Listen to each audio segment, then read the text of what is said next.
السلام علیکم۔ میں ہوں محمد سرفراز ناز۔ لائل پور کب بنا، کس جگہ بنا، کیسے بنا، یہ تمام تفصیلات یوٹیوب پر موجود ہیں، مگر جزیات کو نظر انداز کیا گیا ہے۔ آج میں اسی پر بات کروں گا۔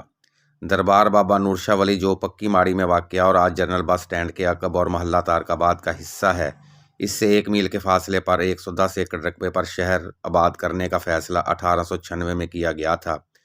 اس شہر کی پلاننگ اس وقت کے مشہور ٹاؤن پلانر سر گنگا رام اور کیپٹن پوپم ینگ کے سپرد کی گئی تھی۔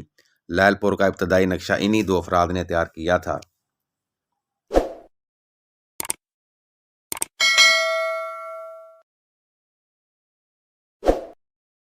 سر جیمز پروڈوڈ لائل، جن کے نام پر ساندل بار کو لائل پور کے نام سے بسایا گیا، 1887 سے 1892 تک پنجاب کے لیفٹیننٹ گورنر تعینات رہے۔ برٹش انڈین ہسٹری میں لکھا ہے کہ سر جیمز لائل نے پنجاب کے 300 ملین لوگوں اور قبائل کو بڑے احسن طریقے سے کنٹرول کیے رکھا۔ ان کی انہی صلاحیتوں کی بنا پر برٹش گورنمنٹ نے ساندل بار کے اس خطے کو ان کے نام سے موسوم کر کے انہیں خراج تحسین پیش کیا۔ مگر یہ بات دلچسپ ہے کہ اپنے نام سے موسوم لائل پور کو سر جیمز نے کبھی نہیں دیکھا۔ ان کا انتقال 4 دسمبر 1916 کو ہوا اور وہ اپنے ملک میں دفن ہوئے۔ 1899 میں لائل پور 2nd کلاس بلدیہ کے طور پر وجود میں آیا۔ بلدیاتی حدود میں سول اسٹیشن، لائل پور کی مختص تمام اراضی اور ریلوے کی جگہیں اس میں شامل تھیں، جبکہ باقاعدہ ڈرین سسٹم بنایا گیا۔ 1892 کو ہیڈ خان کی لور جناب سے رکھ برانچ نہر نکالی گئی، جو کہ صفدر آباد، سانگلہ ہل، سالار والا، چک جمرہ، گٹ والا، فیصل آباد اور سمندری کے علاقوں کو آج بھی سیراب کر رہی ہے۔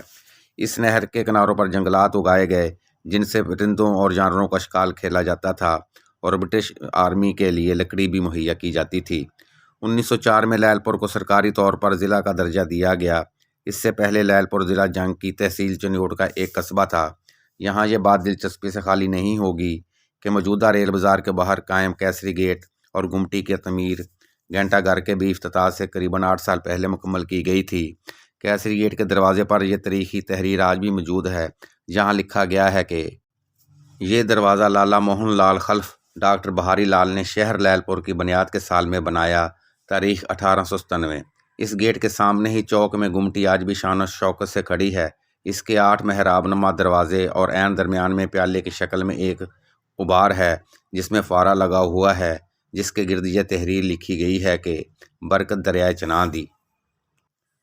سرکلر روڈ پر موجود GPO کی عمارت سے ملحق پریسبٹیرین چرچ آف پاکستان بھی گھنٹہ گھر کے افتتاح سے پہلے 1902 میں مکمل ہو چکا تھا۔ 1903 میں جب گھنٹہ گھر کی بنیاد رکھی گئی تو اس سال یہاں اشیاء خوردنی کے ریٹ مندرجہ ذیل تھے، جو کہ قائرین کی دلچسپی کا باعث ہوں گے۔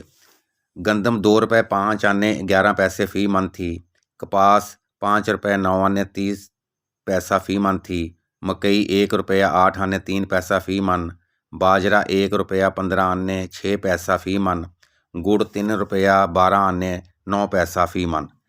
لائل پور قصبے کے گرد و نواح میں کاٹن جننگ کی 5 اور کاٹن پریس کی 3 ملیں قائم تھیں۔ ان فیکٹریوں کے اوقات صبح 4 سے رات 8 بجے تک ہوتے تھے۔ دوپہر کو 1 گھنٹہ کھانے اور آرام کا وقفہ کیا جاتا تھا۔ عموماً مزدوروں کی روزانہ دہاڑی 7 سے 9 آنے ہوتی تھی۔ ڈاکٹر منیر حسین عاصم مرحوم کی تحقیق کے مطابق انگریزوں نے لائل پور میں سکھوں کو 325 مربع اراضی زمین فی گز 5 مربع اراضی الاٹ کی تھی۔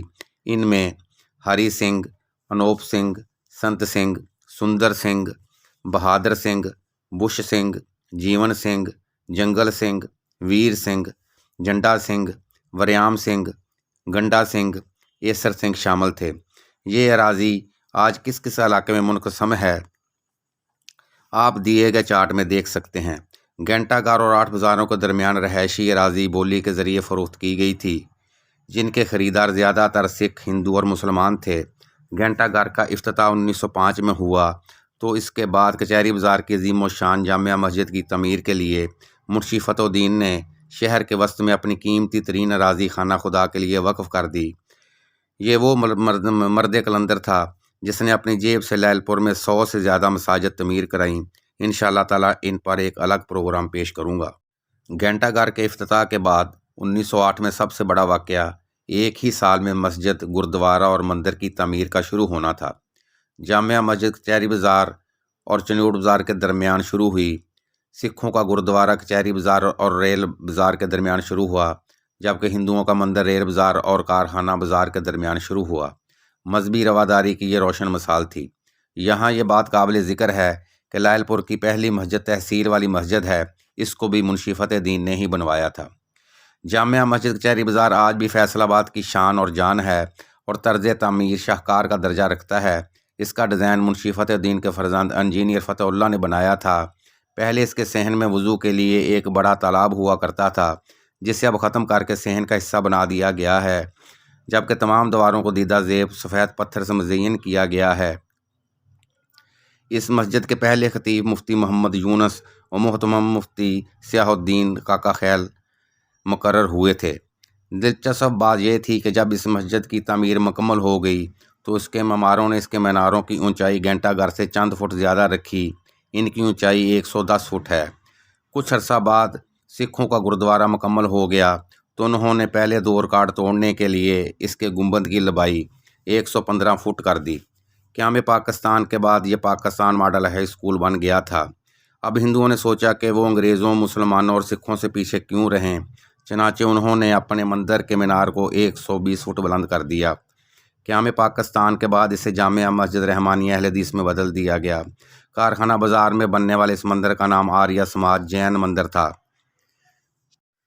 فیصل آباد کا پہلا بینک سینٹرل کوآپریٹو بینک تھا، جو 1921 میں کچہری بازار گول کارنر پر بنایا گیا تھا، جس کی عمارت اب معدوم ہو چکی ہے۔